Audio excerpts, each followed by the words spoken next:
If you're having chronic pain 6-8 weeks after the race, and that's a pretty good sign that, hey, we need to get this checked out and make sure that we won't have something else underneath that could be treated. I think there's two separate types of injuries that runners can encounter. One of them is an acute injury where they're running, they feel a pop in their knee, or they have a sudden sharp pain, swelling, difficulty with doing then everyday life, like walking or even jogging. I think that's one particular problem.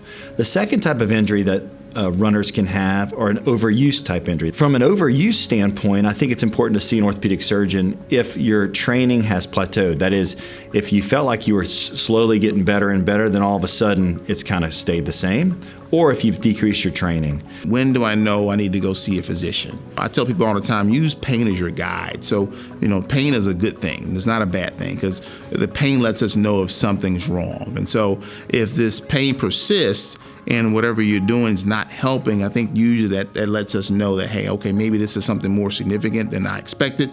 And at that point, I think it's the opportune time to go see a physician for your problem. A lot of times when it comes to injuries in runners, the treatment usually is not to run.